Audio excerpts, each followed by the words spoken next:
আসসালামু আলাইকুম ওয়া রাহমাতুল্লাহি ওয়া বারাকাতুহু। আলহামদুলিল্লাহি রাব্বিল আলামিন, আসসালাতু ওয়াসসালামু আলা আশরাফিল আমবিয়াই ওয়াল মুরসালিন ওয়া আলা আলিহি ওয়া সাহবিহি ওয়া মান তাবিআহুম বিইহসানিন ইলা ইয়াউমিদ্দিন।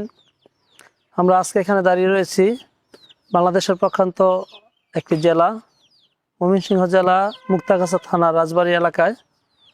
আপনারা দেখতে পাচ্ছেন এখানে একটি ব্যানার রয়েছে।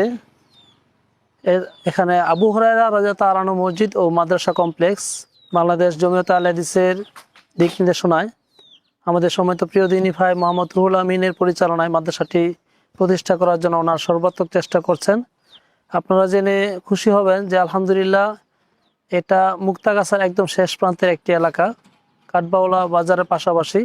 এখানে সহি আকীদার লোক নাই বললেই চলে। ওনাদের অক্লান্ত পরিশ্রমের মাধ্যমে আলহামদুলিল্লাহ এখানে কিছু পরিবার যারা সহি আকীদার পথে এসেছেন, তো এদেরকে ধরে রাখার জন্য অবশ্যই একটি প্রতিষ্ঠানের প্রয়োজন। এবং আপনারা যেটা জানতে পারছেন ইতিমধ্যেই যে এখানে অল্প সংখ্যক কিছু লোক বই রয়েছেন যাদের অক্লান্ত পরিশ্রম এই পর্যন্ত এসেছে, তো তারা এই মুহূর্তে পুরোটা করতে সক্ষম নয়। এই জন্য আমাদের বাংলাদেশে যে সমস্ত দিনী ভাইরা রয়েছেন এবং দেশের বাইরে যে সমস্ত দিনী ভাইরা রয়েছেন, তাদের কাছে আমাদের দাবি থাকবে আপনারা এই মাদ্রাসার জন্য সর্বাত্মক সহযোগিতা করবেন এবং শ্রম মেধা এবং আশেপাশের অত্র অঞ্চলের যে সমস্ত আহলে হাদিস বা অন্যান্য সহিহ আকীদা ভাইরা রয়েছেন, সবাই এখানে অর্থ টাকা পয়সা পাশাপাশি সন্তান দিয়ে সহযোগিতা করবেন বলে আশা রাখি। আসসালামু আলা নবিয়িনা মুহাম্মদ ওয়া আলা আলিহি ওয়া সাহবিহি আজমাইন।